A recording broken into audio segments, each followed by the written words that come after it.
Yeah. AJ DeBonta Intuition. himself. It's actually on the podcast. Give it up. Hey. AJ, we're so glad that you're here. How's it going? Hey, guys. So glad I let you do the AJ. I was going to try to do the AJ voice. Okay. I'm so glad I let you do it instead. All right. Should we start for real? All right. I'm going to use this as a starting clip.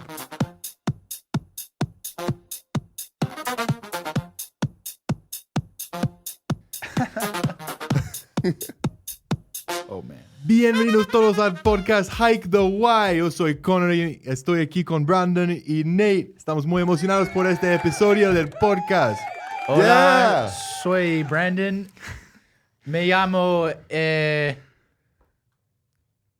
You said that already. You're good. Yo necesitar I don't know agua. that much Spanish, unfortunately. That's good. I know. Anyway, welcome to Hike the Y. I tried it in Spanish. But now, guys, we're happy to have you here. It's been a fun semester. This is the last one we're going to be doing in the room like this. Unfortunately, just because of it's finals week, so it's actually a miracle we're getting anything out at all. But so we got a couple of big things we want to talk about today. So let's just jump right in, right? First, Rob big Wright news. Rob Wright has returned. is back. Yes. Rob Wright is coming back to BYU, and I think this is the best thing for BYU this year. Rob Wright coming back. I mean, we needed a point guard. We talked about it on the last episode. He's just going to be able to share the ball, and we have all these new bigs. Jake Wahlin is another guy who just committed, and if Rob Wright can just share the ball around with everyone and still get back to the hoop where he was living during this last season, BYU is going to be stacked. Yeah, I think it's going to be pretty funny to see Rob in pictures now because Rob's like 6'1", and then everyone else is like 6'8", 6'10". Like if AJ comes back like 6'9", he's going to be the only guy who's under 6'7", 6'8". Yeah, and I think we got to give Nate a shout out here. Yeah, because me and Connor, we were kind of been like, Rob's not coming back. We didn't have any hope, but Nate, you believed. Yeah, I think it's just a feeling in my gut that there's no way that Rob wanted to leave, and I think the reason, like, people are like, okay, so why did he go and visit Kentucky? Like, why did he leave? He literally left BYU campus and went to Kentucky and stayed there for a couple of days. Sources were saying that it was a pretty bad visit. Yeah. But, like, why did he leave in the first place? I think that BYU isn't going to budge with how much they're paying him.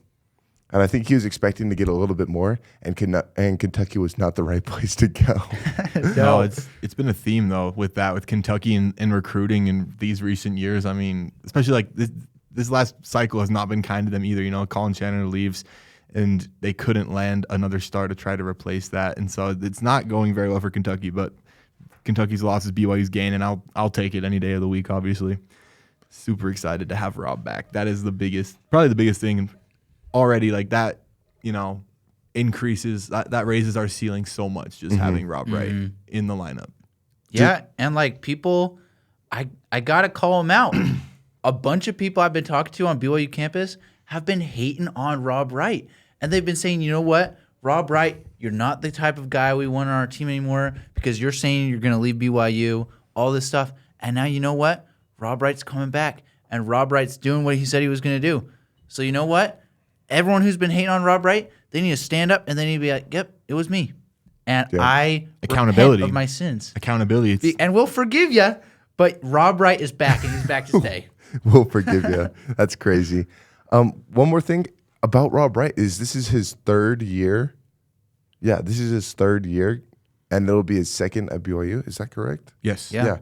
He could stay for a fourth, guys. Colin Chandler was on BYU Sports Nation. He's got 2 years of eligibility left, and he says he's excited to spend his next 2 years of eligibility here at BYU. Heck yeah, dude. So I wonder if we're starting to turn a tide here at BYU that team or players are going to want to stay for this team and stay for 2-3 years. If Rob Wright stays for another year after this year, maybe he's going to get put in the rosters or in the risers. I don't know. I said rosters. Wow. In the risers. Wow. I think he could get put in the that's a little bold, but I think in the next 15 years, if Rob Wright stays another year, he will have his jersey retired here at BYU. I could just see that happening. Same with AJ DeBonsa if he stays for another year. What does Rob have to do if he wants to have his jersey retired? Does BYU need to like have a Final Four run? Does he need to go off for 20 and 10?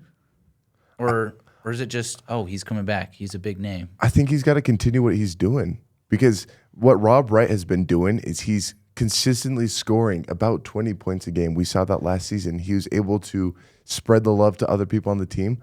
I think if BYU is able to have another player like Rob, a player that is so loved by so many, and he's able to stay for 3 years, this is so impactful for the whole team and the whole like community surrounding BYU, and they'll put him up in the rosters. I don't even think he needs to make it to the Final Four. I think, look, going into this next season, everyone's gonna be like, "Oh, we're gonna make it to the Final Four." I'd be happy if we made it to the Elite Eight. I'll be 100% honest with this roster. I think my hopes were a little too high last season. I don't know. Who knows really what's going to go on? But I'd like to see an Elite Eight run, maybe a Sweet 16 run from Rob this year. Yeah, I think he's just, I don't know about his number getting retired, but it's just having that building block and having someone that wants to be here. It's really impressive. I take this year. I think college sports in general are becoming more on like a year to year basis. So it's like I don't want to stretch and like try to look too far ahead to next year. But just hopefully this year goes really well. So Rob, if he does stay that third year, that would be incredibly impressive and a huge compliment to BYU, to Kevin Young and the coaching staff and the team and the environment in Provo for him to want to stay. Because if he doesn't want to stay, then he would have left. Yeah. So like if he didn't love the environment, and if he does stay another year after that, 3 years at one school in this transfer portal era is insane. Honestly, it's becoming rarer and rarer. And so I love it. I'm so happy to have him back. Yeah, and as of right now, BYU has 5 basketball players whose numbers are retired: Kresimir Kosick, Roland Minson, Mel Hutchins, Danny Ainge, and Jimmer Fredette as of this year. So Rob Wright would be adding his name to some pretty great BYU basketball players over the years. Yeah, I think it could happen in the next 15 years. That'd be awesome. We'll see. I also want to bring up another point. I feel like about a week ago when everyone was entering the transfer portal, I was like, you know what? This might be the end of the BYU basketball era, where BYU basketball players come to BYU because they have grown up wanting to come to BYU. Richie Saunders, I feel like, was the last. At that point, I felt like, okay, Richie Saunders, he's a senior. He grew up wanting to come to BYU, member of the Church of Jesus Christ of Latter-day Saints, BYU, all true blue through and through, and now he's leaving. And who else do we have on our roster that's staying just because they're here for BYU? And I was like, okay, Brody Kozlowski, he's here still, but do we have anyone else? And I was like, I don't think so. But after this transfer portal, Colin Chandler comes back, and Jake Wahlin are both members of the Church of Jesus Christ of Latter-day Saints. Both were committed to come to BYU at some point.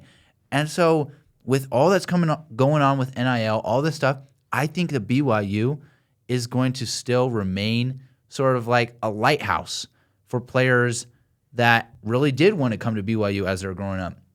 And most of their schools, I don't think that's going to be how it is. I think players are going to follow the money. But I think for BYU, the Cougars can stay a team that's like, okay, we've got this guy coming in 3 years, and I'm pretty sure this guy's actually coming to BYU. Yeah. And so I'm really happy about that.